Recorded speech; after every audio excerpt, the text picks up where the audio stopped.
My name is Devinder Singh Dillon and I'm a British Indian. I've lived in Brighton for more than 40 years after my family settled in the UK in 1967. Today we'll find out how the Royal Pavilion played a key role in treating injured Indian soldiers in World War I and how it changed this most English of seaside resorts forever. The pavilion has always had a very strange, almost quixotic history. This is a very special First World War place. They did mix and mingle with Brightonians, and Brightonians actually have a great respect and fond memory of this period. When a Sikh or a Hindu soldier died in Brighton, they were brought here by horse and cart. This holds a very special place in the Indian memory of the First World War.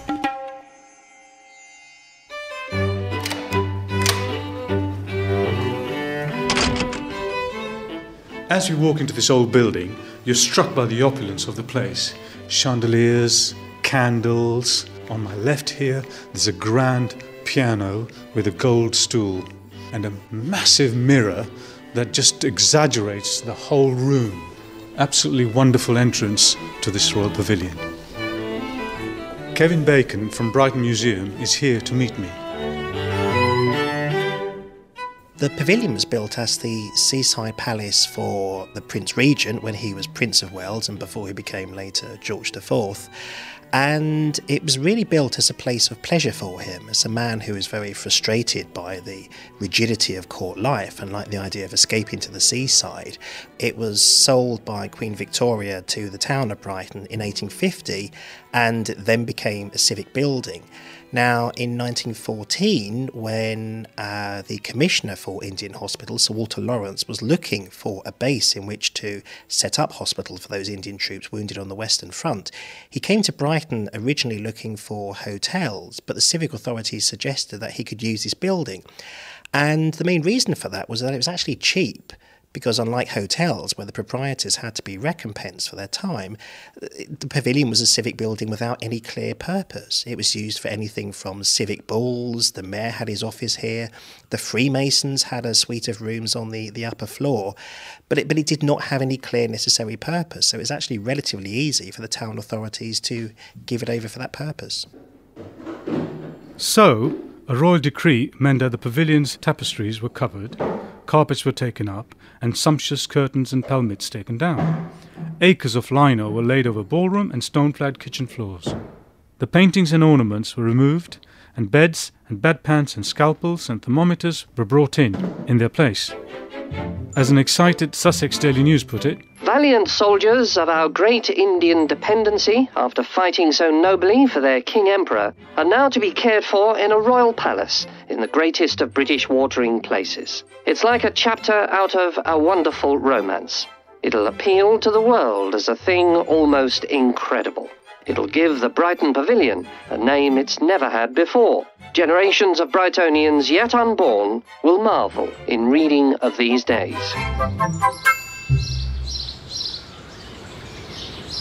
it's possible that many people have passed the pavilion and never realised it was a wartime hospital. It's possible that people have been inside the pavilion and never realised. Our trenches weren't only filled with white faces. In the mud and the gore of Flanders, soldiers from the Empire served alongside them. The main reason was really that the British needed the manpower. Unlike most other European powers, Britain did not have a system of conscription, so it relied on volunteer forces, and it took time to recruit and train those men. Really, within a few days of war being declared in August 1914, Kitchener in particular looked at those troops that Britain had across its empire, and in India, with the Indian Army, it had a very large force that was well trained and could be deployed relatively quickly. Indians fought and fell at Ypres, Neuf-Chapelle and La Bassée. 2 months after arriving on French soil, the first of more than 4,000 patients who would be treated in the Royal Pavilion over the next year arrived. All of them Indian. Hindus, Muslims, Sikhs lay in their hundreds beneath the chandeliers of the Royal Palace. When we attacked the German trenches, we used the bayonet and kukri. Bullets flew about more thickly than drops of rain. There was not an empty spot on the ground. I have not any sure confidence that I will see you people again. There is nothing but hopelessness.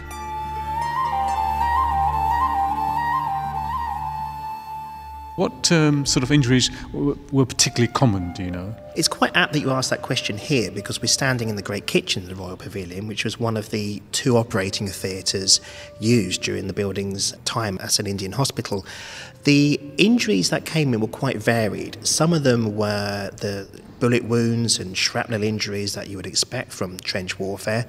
Also, issues relating to the very poor diet that some of the men had. So we know, for instance, there were quite a few operations on very severe cases of hemorrhoids. There was also a very new condition, which at the time was quite unfamiliar to the medical authorities, which was something called trench back. And this was severe spinal injuries caused by the sides of trenches collapsing when they were hit by shells nearby. And, you know, trench warfare being a very new experience for the Allies, at least on the scale of the First World War, this was a very different medical condition that needed to be assessed. So some of what was happening here was not simply treating the men, but actually understanding what these new medical conditions were and how they could best be treated. This was a complex operation, with all sorts of problems for the staff here to overcome. As military historian Tom Donovan explains. They had to build special kitchens of 3 types. Though I think there were 9 kitchens altogether, but of 3 different types for Hindus, Muslims and Sikhs. And also for the religious observance of those groups, there had to be different arrangements made. I believe there was a Sikh temple built in a tent in the gardens here, and also there was a place inside the buildings for Muslims to pray in the direction of Mecca. And because of the caste system, different castes would not share the same facilities, the lavatories and taps and so forth. So each ward had to have 3 different taps so that men could share a ward but comfortably use the facilities. Every possible care was taken of the men, and unheard of in India, white women nursed Indians. Santanu Das is a lecturer at King's College, London. Towards the beginning, I think there were female nurses, and then the female nurses were quickly removed from service. They were used in a supervisory capacity, whereas the actual nursing was done by male orderlies. And again, it has to do with keeping up the prestige of the empire, that this idea of kind of English women nursing the Indian sepoys, it was somehow perceived to be detrimental to this upholding of kind of white prestige, especially back in the colonies, because there were fears of what would happen at the end of the war. So it was a very difficult balancing act. On one hand, the Indian sepoys were special, and it was very much part of the propaganda effort. They were treated very well, which was the case, because there is an extraordinary sensitivity to the different sorts of cultural difference. But on the other hand, there is also this check that these Indians, they might get ideas into their head so that once they go back to India, they would expect a different level of treatment. So it was a very difficult balancing act between looking after them, but also keeping them under check. But how did the people of this city by the sea react to seeing recovering Indian soldiers on the streets? My name's Paul Jordan. I'm Senior History Centre Officer at the Keep Archive Resource. I'm just looking at a copy of the Brighton Herald here from November 1914, and unusually for newspapers at this time, there's almost a full page of photographs of the pavilion as it was laid out prior to the Indian soldiers arriving. The headline on the page reads, "Pavilion and Dome as Hospital for Wounded Indian Soldiers." And there's some fantastic photographs here of not only the exterior but also the interior. And the impression that the newspapers give is that the soldiers were regarded as something of a romantic visitors, and that one of the reasons that the mayor gave the pavilion over was because he thought the Indians would enjoy the look of the pavilion. But 1 or 2 articles mention that they were crowds waving and cheering as the Indian soldiers came down from the railway station to the pavilion. During days out along the coast, the soldiers became celebrities as they took in the restorative Sussex sea air. But not everybody was happy. Tom Donovan explains. Early on during their experience here, they were allowed to go out into the town on their own or in small groups without official guides, and they did mix and mingle with Brightonians, and Brightonians actually have a great respect and fond memory of this period, even today. And so they would be invited to people's houses to have tea or to eat or to meet the family and to chat, and they would be taken out to see the sights by local people. But there was a certain amount of what was to the British unpalatable racial integration, where white women, local women and Indian soldiers became friends, and there was also the fact that there were lots of low-life places and pubs and things where the Indians were going. It was felt too often. So part way through the experience, it became a rather more gated community. This garden where we're standing, is where they were largely able to spend their leisure time when the weather permitted, was actually fenced off so that the Indians couldn't easily get out, although I believe there are stories of them escaping over the fence to have nighttime shenanigans. Largely they were then inside this compound, and their interaction with local people would be restricted to official interaction, either taken out on guided tours where they were not allowed to slope off to pubs and dens of iniquity, or where people came in on some sort of official duty to interpret for them or to minister to their needs in some way. Despite the newly imposed restrictions, the soldiers seemed to be enjoying their time at the pavilion. Their letters home reveal some of their feelings. The English doctor pays great attention to the Indian sick. We get very good food, and I cannot sufficiently praise the building. It is a very splendid building. Do not be anxious about me. We are very well looked after. Our hospital is in the place where the king used to have his throne. Men in hospital are tended like flowers. And if the men believed the king had vacated the palace just for them, the authorities didn't tell them otherwise. The British had every reason to ensure that the imperial troops remained loyal to the cause. Santanu Das. There is of course a propaganda element that this place, the Brighton place, it's being projected as almost this paradise or this heaven.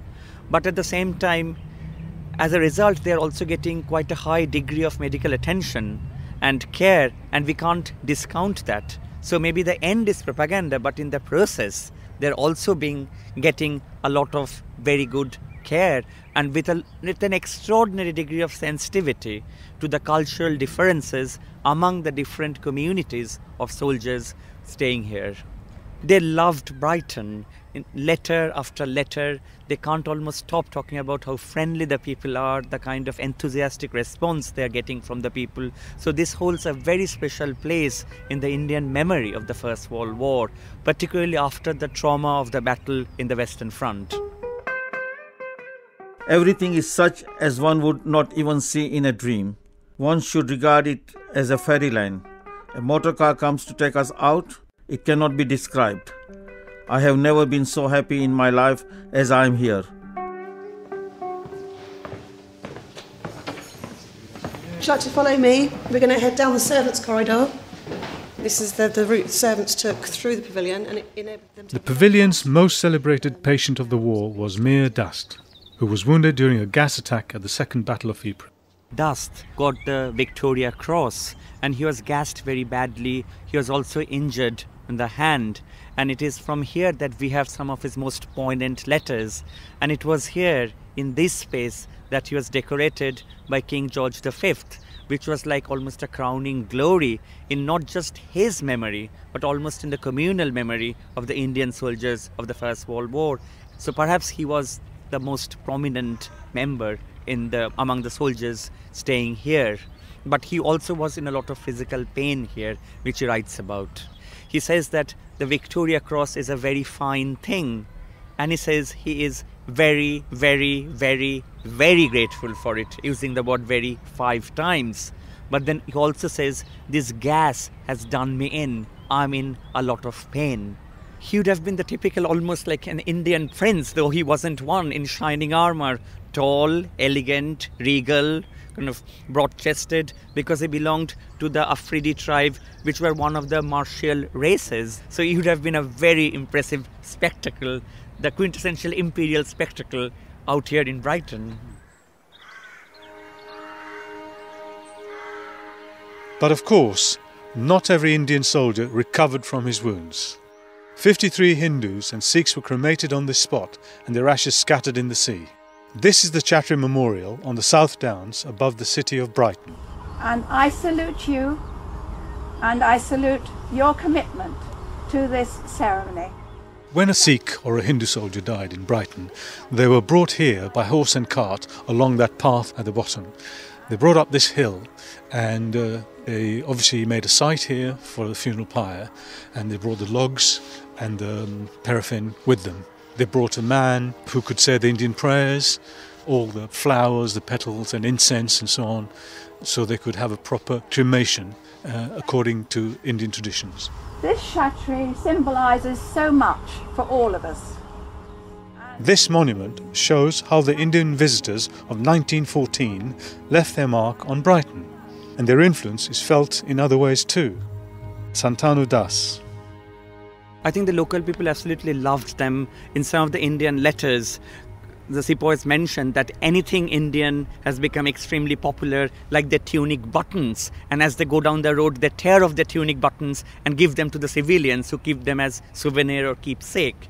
And they have a very important legacy because in today's multi-ethnic, multicultural Britain, they were some of the first ordinary Indians, as opposed to the aristocrats who had come here, stayed here for some time, established some contacts with the civilians. And that is an abiding memory, not just for the people at Brighton, but also for the diasporic Indian community who can tap back into those memories in order to forge a deeper and long-lasting link to 20th century history. In January 1916, the last Indian patients left the Royal Pavilion, but it would be a while before the Regency adornments were returned to their original places.